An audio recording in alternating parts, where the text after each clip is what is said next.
Welcome. I'm Jessica Tejan, and this is the Evolving to Exceptional podcast, where we talk about reaching peak performance in our workplaces, homes, and communities so that we can live our best life possible, an exceptional life.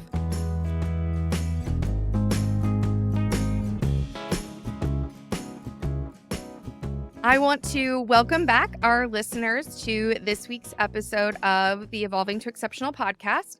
This week, we have another senior HR leader and professional people leader, Danny Speros. Danny has spent many years in really interesting roles throughout his career and is doing some really interesting and fascinating stuff in the space of automation and technology and leveraging it that we're going to get into today. But first, Danny, I wanted to give you a chance to introduce yourself, give us a little bit about your background, who you are, and why it is that you do what you do, why it is that you have a passion for the work that you do every day. Thanks, Jessica. And thank you very much for having me on. I really appreciate the opportunity. I am the VP of People Experience at Automation Anywhere. In my role currently, I lead a team of people across the globe who are hand in hand engaged with our leadership teams and our people around the world to essentially help make all of our people more competent, more able, break down barriers, have all the tools that they need to accomplish the goals of the business. And it's an interesting evolution from when I joined the industry. It was human resources, but not long before that, it was still known as personnel, into people experience at this point. And I think beyond just semantics and nomenclature, I think we've really come to value the contributions and the individuality of people as we transition from human resources into a more people-centered focus. And the pandemic has just wildly accelerated that push. And now that we're coming out, it's another wild acceleration as well. In my past, so I've been in the industry almost long enough to call it personnel, so about 25 years. I've had stacks of file cabinets behind me in the past. Now I have my home background. I work from Phoenix, Arizona, and work for a company that's headquartered in the Silicon Valley Bay Area with offices around the globe. In my career, I've specialized, mostly been a generalist, but had a chance to specialize in benefits and workers' compensation and total rewards, and twice tried to get out. I joined my family's construction business for a number of years and specialized in a couple different areas along the way, even tried consulting for a bit. But I found myself drawn back into what it is that people can do to more or less align with the business and feel with pride. One of the things that I loved about construction was the idea that at the end of every day, I could stand back and look up and see what we built. And I realized that that was one of my favorite things about HR, was being able to take a step back. You can't necessarily do that every single day, but every couple months, once a year, sometimes in a couple of years, but to be able to stand back and look at the things that I've had an influence in building and then the things that people have accomplished around me. That's what sort of gets me up and gets me going on a day-to-day basis. I love that you went back to the good old days when I remember when I was starting, we still had file cabinets and I was still faxing background checks and everything was on paper and printing everything. And a lot has changed in terms of how we approach, like you said, what we call the department, from personnel to HR. I actually was never allowed to refer to myself as HR. We always had to refer to me as talent management because our leader didn't want an HR department. There's people experience. There's all these different titles in this evolution. And I even think calling it people rather than employee is a distinction that is relatively new in terms of the path that the people-centered focus has taken. What have you seen be some of the more recent challenges with this as this has evolved over the years, and the focus in terms of the people function within organizations? One of the neatest things that I'm watching develop, we're essentially living it right now, but it's been happening for a couple of years, is, and you mentioned calling people employees versus people, one of the key distinctions between that is that a lot of our work isn't done by employees anymore. And I think the people function, if we just focus on employees, we miss out on the opportunity that we really have to connect all of the different people that come together to accomplish the goals of a business. And that can include contingent workers, that can include offshore vendor partners, that can include even third party vendors and channel partners through whom which we sell products and services to our customers. So it's an opportunity for us to really look at all the different people that come together in service of our customers and in building value for our organization. But the wildest thing, and I don't know what we're going to call it just yet, maybe it's the world of talent or maybe it's the world of accomplishment, but we've moved beyond just people doing work now. We talk at Automation Anywhere, we actually build automations that end up doing some of the rote tasks that people used to do. Even just if we think about the migration from file cabinets to modern HCM platforms that can accomplish some of these things. But beyond that, one of the neat things about Automation Anywhere, we've got within our own people function, we've got 28 different automations accomplishing the work that would otherwise be done by about 20 to 30% of our staff. And so it's people, which includes all the various people that we use. And it's also the idea that we're leveraging automation to do work as well and artificial intelligence. And that'll continue to grow as a percentage of how we accomplish things, how we measure those things, how we corral those things, how we institute policies around those things and develop the right guardrails and guidelines to be able to leverage that. I think being able to have a stake in the ground and a point of view and a leadership role in our function, I think is an exciting opportunity and quite honestly, a monumental challenge for the function over the coming years. So you hit on a lot there. I want Yeah. to unpack a bit because Where do we start unpacking? this is an exciting topic. It's my favorite too. I love that you come from an automation company and background. I love that you pointed out that there's more people today than just the employee, that there's this broader landscape we have to look at. That isn't something I've necessarily thought about before. And I think it's a really impactful point for us to consider as the types of relationships that we're engaging in and the types of partnerships and suppliers and vendors and contractors and the way that we intermingle those things to accomplish work is really shifting a lot in that space. And I think, your point that in the old days, when 20, Yeah. 30 years ago, whatever, 10 years ago, even in some cases, so it's really not that far back anymore, some of the things that we did were mindless tasks. It didn't really take a lot of thought or intellect to file paper or in manufacturing industries or different there's a lot of different tasks that were performed by humans but could be performed by machines. Were repeatable enough that they could Mhm. be automated. And the last, couple decades there's been, and I come from an automation background, industrial Mhm. automation, and the past few decades have really been focused on that automation and automating away a lot of those tasks. So it makes sense that historically we looked at people maybe as just another part of the machine because they were just doing those tasks or doing those basic activities. But it seems as though the type of work that both people want to do and we really want them doing has changed and fundamentally.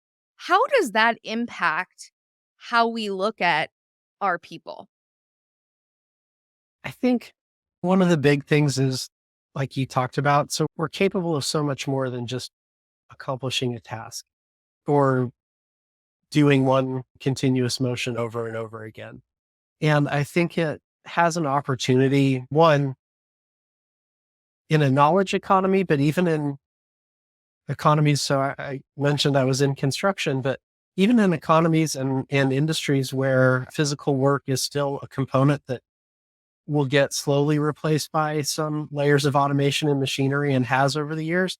The idea that people can problem solve and that people can have some amount of autonomy and truly use our brains for what they were designed for and evolved to, as opposed to just doing repetitive tasks over and over, is it has an opportunity to just vastly change instead of a top down dictating rules, organizations, tasks, responsibilities, but truly making each and every person within an organization capable of making decisions with the context and the tools that they need to be able to do that. It's got the opportunity to dramatically change our productivity, and it requires us to trust people in a way that, and it's evolving. And I'm not saying this is overnight. In fact, this has been going on for decades, but we're continually putting more trust and more responsibility in the hands of people on the very front lines and everywhere in between. And it's important to us in my space, in my industry, in my companies, but across a lot, it's important for all of us to be able to make sure that the people have the right tools, education, experience, backgrounds to be able to make the decisions in the moment that move the company forward, move our customers forward. And that comes from a variety of places. So it can come from experience, or it can come from the training and education that we provide. It can come from the context and the transparency we provide as an organization. And it can come from, oh man, I lost my last thought, but transparency, context, and it just takes a whole lot to build up the trust that we have in people and their capability of delivering that in service of our customers. And what I love about what you just talked about is it is evolving, it is changing. And from a purely, and maybe I'm biased because this is evolving, my company is evolving to exceptional, but is that we are human beings, and human beings by our nature are meant to be evolving. Mhm. So being able to evolve and tap into that intelligence of our people and use it more in the execution of our work and the work that they do every day, and provide them that opportunity to build that trust and to make those decisions has is really exciting and has a lot of potential, and there's a lot of opportunity for really great things to come from that.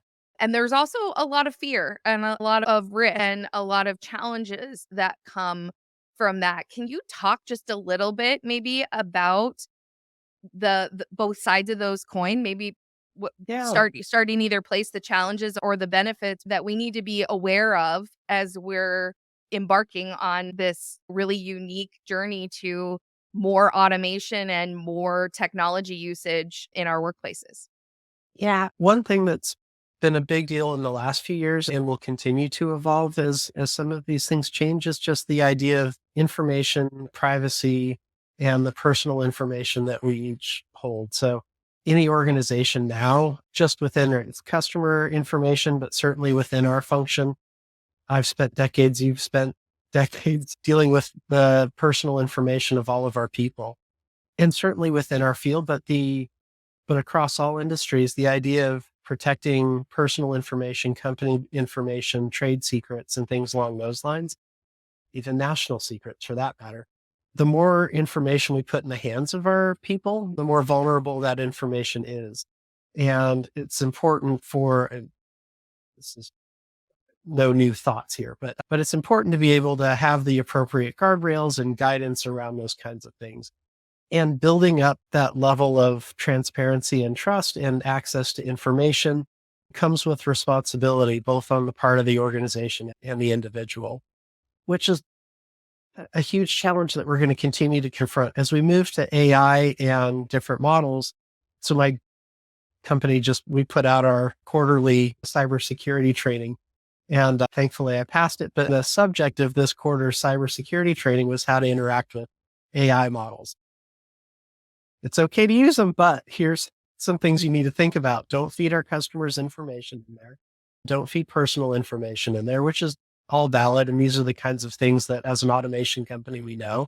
But it's important for companies to think about these kinds of things right now is that we've got all these new tools to disseminate information to our people and all these new and exciting opportunities for that information to slip through cracks. And it's going to be a challenge for companies and something that to some extent keeps me and plenty of other people up at night. I want to have access to the information and the context. I also want to make sure that we're fulfilling our obligations to all of our people and customers, and it's a two-way street. Absolutely. And I think that's so Amazing. That was your cybersecurity topic. I have a soft spot on my heart because of in my past life, I was a leader around the IT space, and we experienced a ransomware attack and learned Yeah. firsthand the cybersecurity, the damage that can be done in those types of situations. And I think you almost can't underestimate the lack of potential knowledge of how what we feed AI or what we put into AI may impact our businesses or even our lives. Like you talked about personal information into AI. AI can only look at artificial intelligence, and the tools that are now available to us can only look at information that it's given. So it Mhm. can't look at hypothetical scenarios or how to engage or make good decisions as we would as a human being. It can't do that. And so the more that we feed it and what we feed it is going to impact what it tells us or what comes out of it. And I think spreading that awareness is really important, actually, as you point out, and the fact that your organization is focused on it. What do you see as potentially some of the areas where AI could really bring value or be used or leveraged from a people experience standpoint? I mean, it's infinite, but a couple of use cases that we've already started to explore. I was speaking with my team this morning and yesterday about it. We are in the process of developing a compensation automation where essentially it's as simple as entering an employee ID number into the UI that's tied to our HCM platform. And it will retrieve that person's employment history, their performance history, their compensation history, but it'll also go out and pull market data for that particular position. So not just from our own grades and ranges, but go actually pull the market data from that.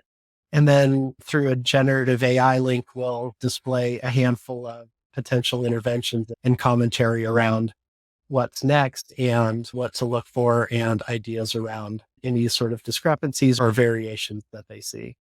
And these are the kinds of things that I've done, but it takes, I don't know, give or take an hour, depending on how fast I am. And I've got people that have worked for me in the past that are faster than that. And it also takes anywhere from 1 to 20 years of experience to be able to generate that. So if we can take the 20 years of experience and the mechanics and combine those into something that's more of a click of a button for our compensation teams and leverage automation and generative AI in the process, it's a time save, but it also, there are entire decisions that we make around compensation for an organization because we don't have the time to do things like this. And so it instantly gives us an opportunity to rethink how we approach compensation from a market data standpoint and an individualized standpoint, as opposed to the sort of traditional annual review, run it through a handful of scenarios, and then spit out the results. On the flip side, it also gives us an opportunity to really tackle pay parity for women, for minorities, for underrepresented people. And it gives us an opportunity to really tackle some of those issues and look at them in a more objective standpoint. So it's so interesting how you're in a dream world, I think, for what most HR people have, because you've got this access to Yeah. people that can do these automations and find that data or that information. And as organizations like yours are able to kind of master and then put that out, make that available to other organizations, some of those solutions can really make a big difference. Like you were talking about with the pay disparity and identifying those things and eliminate some of the things that really create a negative employee experience for the HR professionals who are having to do them or having to pull together just data and just be a collector of information or do those very administrative and not fun, mundane tasks, right? Yeah. And I mean, it's a couple different things. It's getting rid of some of the mundane tasks. It's allowing us to solve problems that we wouldn't have been able to solve without this kind of automation. And even down to the super individual level, that we've both done this, but having the conversation with somebody who's disappointed about their pay increase wasn't exactly what they thought is a tough conversation. But having that with the appropriate data and information. Sometimes the appropriate data actually changes our minds around, did we do the right thing? But having those conversations with the right data and some talking points that can be built into that just changes the experience for the person on my team that has that conversation, the person on the other end who's asking those questions, and gives us a chance to create a better sense of trust between the person and the company around how we're paying people, how this impacts them, what their opportunities are for the future, and where they need to leverage that. You're Um, right. Those are really impactful implications, the downstream implications of being able to access that data and look at that information in that way. What are some of the risks in how we use AI as in HR and how we implement those? So even in your example there, if what if AI gets it wrong or its information is outdated mhm. or gets it wrong isn't totally fair because it'll be based on its programming, Yeah. but No, what but are I, your thoughts on that? I think it's gets it wrong, I think is a fair way to look at it because you mentioned AI knows what we've put into it. And it we have to differentiate between putting in historical information versus what we think of as the right information. So if we just feed AI everything that's been done if you could somehow bottle up everything that's been done in human resources for the last 15 years and put that into AI, we would put in the history of any sort of discrimination in the workplace or inadvertent inequities that have happened in the workplace, the language modeling that gets used in job descriptions and things along those lines that may or may not even look at experience requirements and college requirements and how that impacts people from different backgrounds that may not have had the opportunity to go to college or work at the same companies before, but have gained the skills and experience needed through alternate methods. So if we feed all the past into AI and don't compensate for what we should have done differently, then AI will get it right, but it will be wrong. And To that's your the scary point. part, Yeah.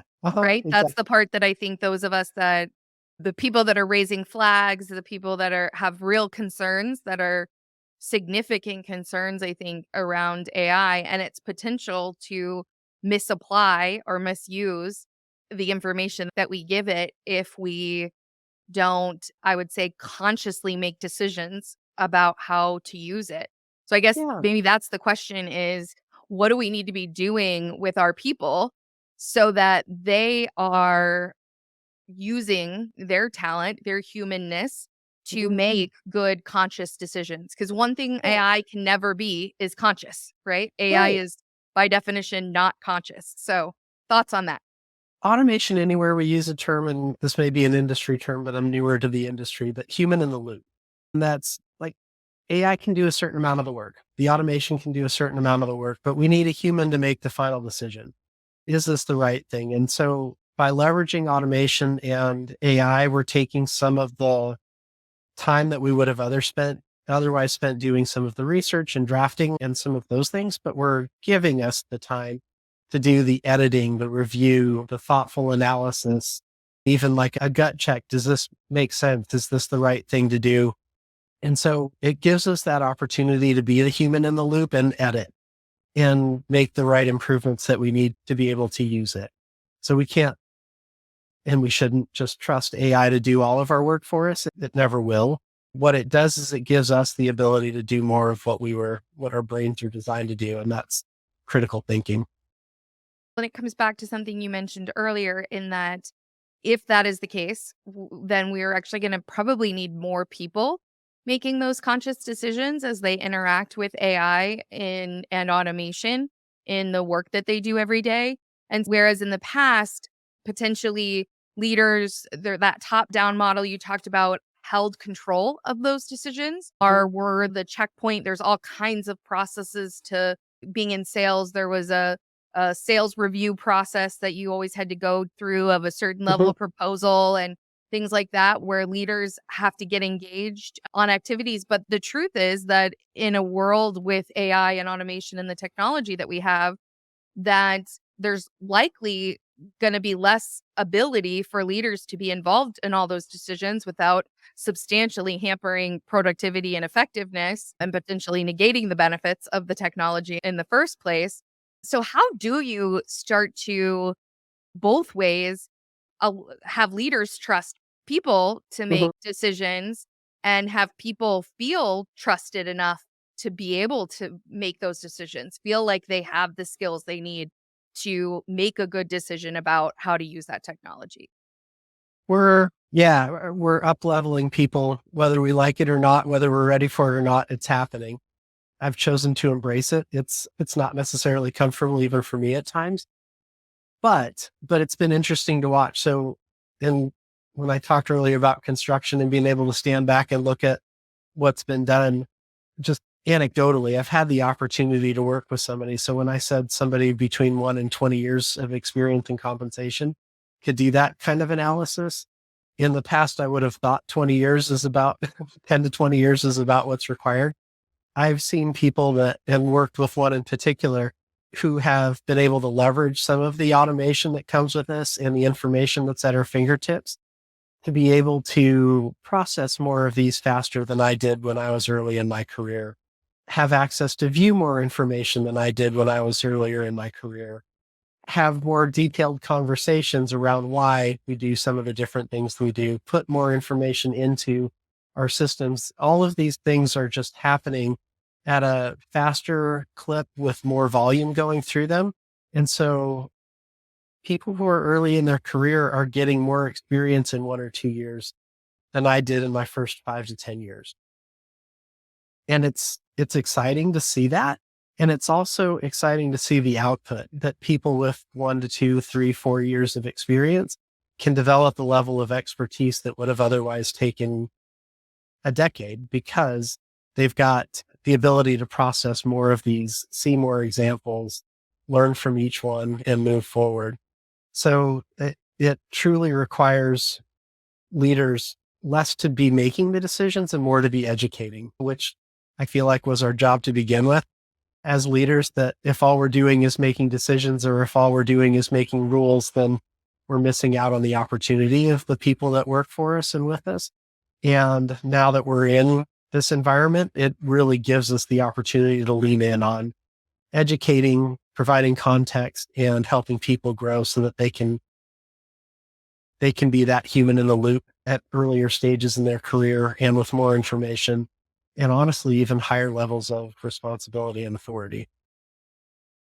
So, something that came to mind as you're talking about that that's interesting is I've seen the same thing, that escalated growth path, that movement to or that greater depth of experience more quickly. And we've also seen, especially in recent years, we all had to evolve much faster to adapt to the changes that came from the pandemic and things that probably would have taken longer than they did, almost definitely, if not for that experience. And we've also seen in much higher levels of quiet quitting. Gallup just released it's up to 60%. We've seen higher levels of disengagement, higher levels of burnout for sure in the workplace. And I'm wondering a little bit if that the two are somewhat correlated. Maybe not. Maybe there's causation, but at least correlation between the two. And whether if people are having to adapt so quickly or learn so quickly, what we have to do to support them or to give them the training and the development and the feedback and the coaching that they need more quickly because they don't have 10 years to get it. They've got Mhm. 2 or something. What are your thoughts? That I love that. It's a challenge and it's an opportunity. One of the and it's quite honestly for our profession, probably one of the biggest challenges we're going to face is this sort of roller coaster that we've had over the last several years between it being an employees market, an organization's hiring market. We talk about war for talent. We talk about the sort of rising wages over the last couple of years now, at least within the technology space, the layoffs that we've experienced in the last year. And it's a constant back and forth, and there's a ton of churn and tumult in there. And it's difficult for leaders, it's difficult for managers, it's difficult for employees, and it's particularly difficult for people who are in the space where they're looking for employment. And how we can help through some of this is, one of the things that we've targeted, at least at our organization over the last couple of years, so even before I joined the organization, was truly helping our managers and all of our people leaders adapt to this changing environment so that they can be the ones to help everybody else through this changing environment. And I never really got the benefit of this, but had I worked for a company like General Electric or General Motors or Honeywell or something along those lines 30, 40 years ago, if I were a manager, I would have gone through hundreds of hours of management training. And in today's environment, we don't necessarily put our managers through hundreds of hours of manager training. We tend to promote people on the fly who are capable, show potential, have some of the qualities that it would take to be a good manager, and then do a lot of their sort of training in management on the job through mentorship and other training programs. And I think in doing so, who has the time to put managers through thousands of hours of manager training anymore in this type of economy? But in doing so, we miss out on the opportunity to truly empower our leaders to be better leaders and to really move the company forward. At Automation Anywhere, we saw a trend in that at one point as we were starting to expand on exponential growth, and then starting to settle in on where we were as an organization and what our future looked like with moderate growth. And we identified that we, like every other company, had managers who didn't have all of the experience in the world. We had a group of leaders who had great experience and a group of leaders who were promoted into the role based on their potential, not so much their experience. And it was an opportunity across the board to up level our leaders. One of the questions we ask in every quarter survey is, would you recommend your manager to a friend or colleague and family member? And so it's the NPS methodology. A score of 9 and 10 is a promoter. Then you've got your neutrals, and then everything 6 and below is a detractor. And we look at that from the NPS methodology. And when we started doing this a couple of years ago, we had scores in the 30s, which is positive and really strong. This last quarter, we're in the mid 50s. And we've seen tremendous growth by narrowing in on two things that we were doing for managers. One is tailored training opportunities that we gave our leadership teams, gave them access to a platform that provides a ton of management training. We curated a number of classes, and we encouraged all of our managers to go out and put in 25 hours over the course of the year. Yeah, 2 hours a month. We, for the most part, have light meeting Fridays that once upon a time was no meeting Fridays, but light meeting Fridays. So we provide opportunity for our people to do that. It's not just take on this other task in addition to all your other tasks, but take the opportunity, go learn a little bit more about what it takes to be a good leader. And simultaneously, we built an automation that takes surveys from our managers, surveys from their employees, and combines to create like a 3-page PowerPoint with essentially all the interventions that a manager might want to take with a particular employee based on their survey responses about their career and their aspirations and growth, and the manager's survey responses around the person and their potential and their impact on the organization. So by putting those two together, it's like, here's the training, and then here's exactly what we can do through automation. That's how we've increased our scores on that. And that's how we've attacked that unwanted attrition through challenging times in the workplace, through a pandemic, through ups and downs in the roller coaster of the tech space at the moment, and really just made it more of a personal connection that people have with their managers. And now it gives us an opportunity to lean on managers to leverage that relationship. And then manager NPS score in the 50s is phenomenal. I've never seen that kind of result before. And so it gives us a huge potential to lean on our leadership team to help people through some of these challenges and grow and develop in a faster paced environment that we're in. I think what your organization is doing is just fantastic. I think it's a model for the organizations that are not making that type of investment. And I think I said this in another interview I did recently where I talked about that some leaders get to the top and they think they don't need any more development. They're good. And in the world today, the skills that are required for great leadership, like we've been talking about in this context of technology, are different than the skills that were required 20, 30 years ago. And it's not that those skills are no longer relevant. Like, you still need those skills. You still need good communication. You still need some of those foundational skills, but it's more that there's this whole new set of skills that we have to have as leaders that weren't necessarily part of the framework before. And I just completed a neuro leadership assessment with an organization out of Australia that's based on the neuroscience of performance and human performance, and met with the leader of that company. And she talked about how that new model, leaders, when they take it, when they get into that new model, when they get into some of these new skill sets that aren't traditional leadership, there's just these huge gaps. There's these huge deficits in terms of their self-awareness of some of the challenges that they have as leaders with building trust, with how they're seen ethically, with how they pay attention to their own performance in a way that creates good results rather than just working harder and longer and all of those Mhm. things. And how if you're not doing anything, then there's going to be no growth. There's going to be no evolving if leaders aren't engaging in the training. So I just love that you guys are doing and have that focus and allow your leaders that time, because that time should be translating right back into return.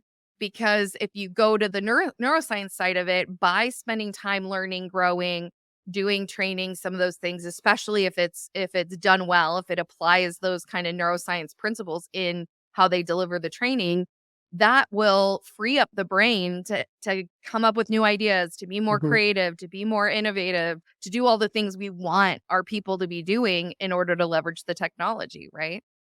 Yeah, yeah, and I've been in environments where we have no money to spend on things like that, in environments where we have a lot. And I mean, this type level of investment is middle of the road. It doesn't take a whole lot. 25 hours over the course of a year is a small amount, but the impact it can deliver is pretty big. And so it more than pays for itself, even in 1 month at a time, but certainly by the end of the year. And you're right. Like, what I need to know now as a leader versus what I needed to do 10 years ago are wildly different. And if anything, if we can help managers and leaders understand that and recognize it, that's a huge first step. I've got to ask, because you guys do Yeah. track engagement metrics, doing those things, have you seen it impact? How are your disengagement or quiet quitting? Like, how do your metrics measure up to what the national or global metrics are saying? Are they better? Are they the same? Yeah. So, I mean, we're seeing increases and improvements in our sort of our employee NPS. So, I mean, it's one barometer for engagement. We're also, what we're really looking at. So, employee NPS is a decent survey around, I guess, employee sentiment. How much do I like my job? Would I be willing to recommend it to somebody else? The other component that we're really trying to pull in, and we haven't nailed this, and I don't know that we ever will. I think this is an opportunity for ongoing improvement, is really tying each employee's and each person's and all of our people's engagement and activities and alignment to the outcome of the organization, which truly is a reflection of the outcome of our customers.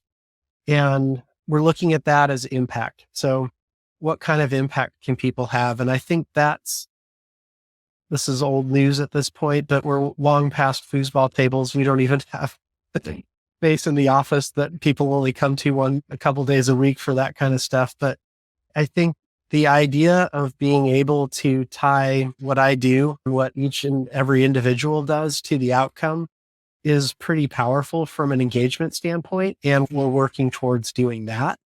And from that point of view, we're in early stages of developing our baselines around that, but we've seen moderate improvements from what we've at least started to survey. And that's the idea that, like, what's our overall, if we were a manufacturing facility, what's our overall productivity? But we're not. We're a knowledge-based company with different inputs and outputs. But what's the impact that each person is having on the future of the company, the future of our customers, and the future of the globe.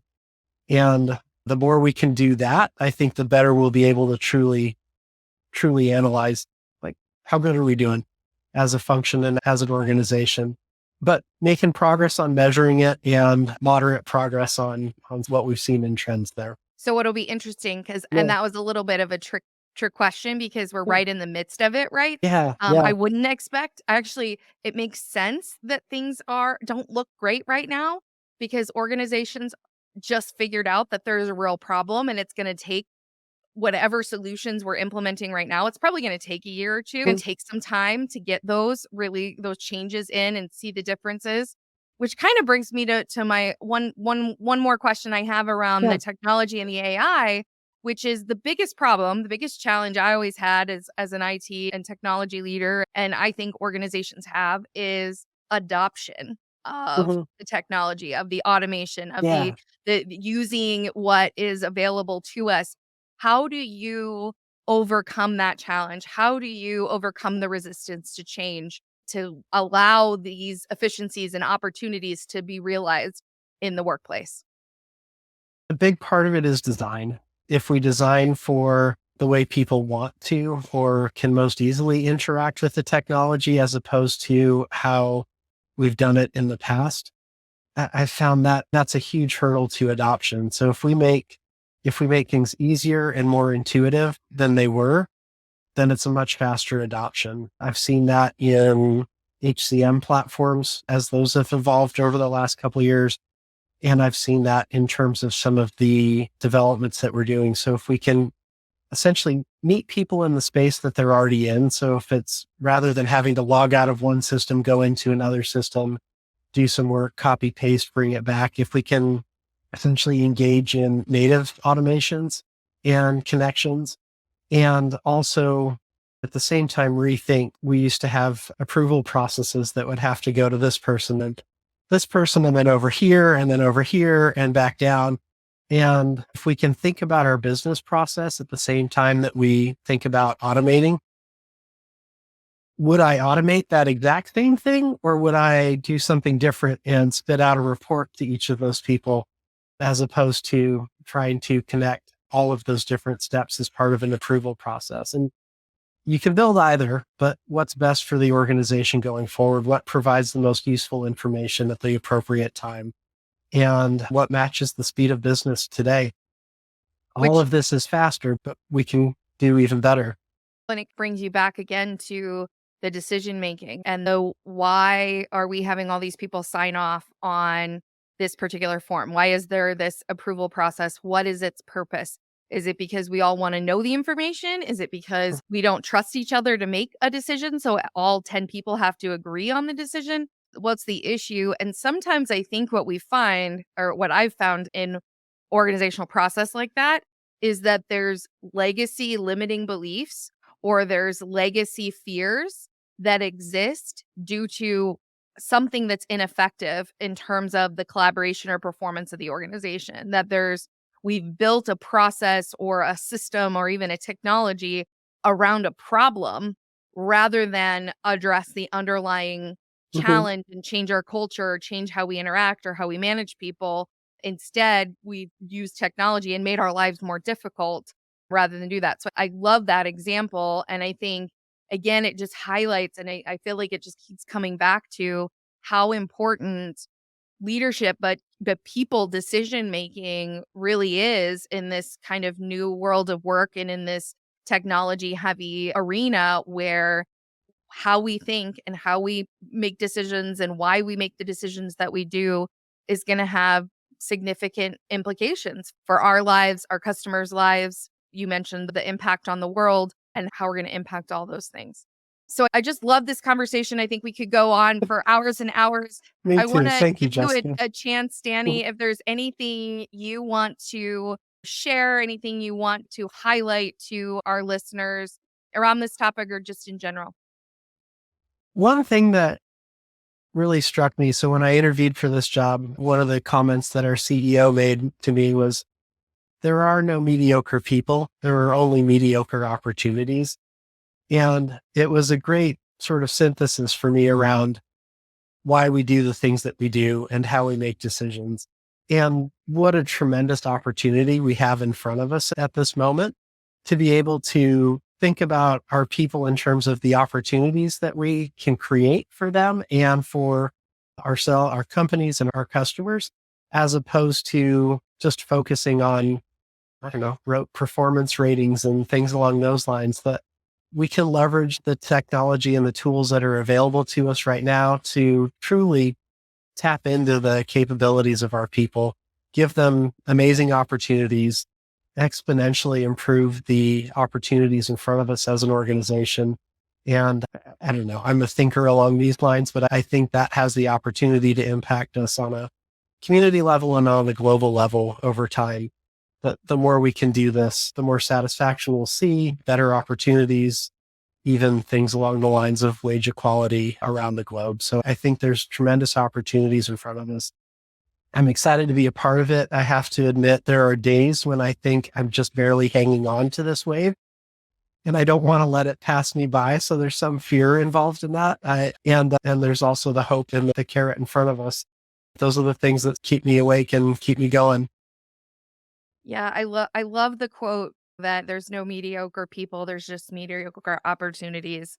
I think it highlights the fact that most people want to do good work, they want to do their best work, and that it's up to us to support them, to figure out how to make or create an environment and workplace where they can do that work, where we match them with that work. And my old IT manager always used to say, and I love the quote, and he's my friend too, used to say, you can do anything you want with technology. Anything you want. We can make it happen. It's possible. The possibilities are limitless. You have to start with the decision of what it is you want to do with it, how you want to use it, the ways you want to use it, the decisions you're going to make on when and where to use it are the human consciousness, are the human Hmm. decision making component. And that is the part that probably requires more attention and focus than it ever has in the past. And the need for that capability to be developed thoroughly in as many people as possible. And so the more we can bring that growth, that development, the training like you're doing with your managers out into the world, then like you, I believe that more people will be able to live better lives, that we can create a world where we exist in a better way than we do today or we have before by using technology to our advantage rather than to our disadvantage. So Danny, thank you so much for coming on and having this conversation. It's one of my favorite topics. I love where technology meets people and talent. And I just am so grateful that you came on today. And to all of our listeners out there, just a reminder to always keep evolving, keep growing, keep enjoying that experience that you're having on your performance journey, on your performance mountain, whatever that looks like in your life, and never stop growing. So have a wonderful day and a wonderful week. And we will be back next week with another episode. Have a fantastic day.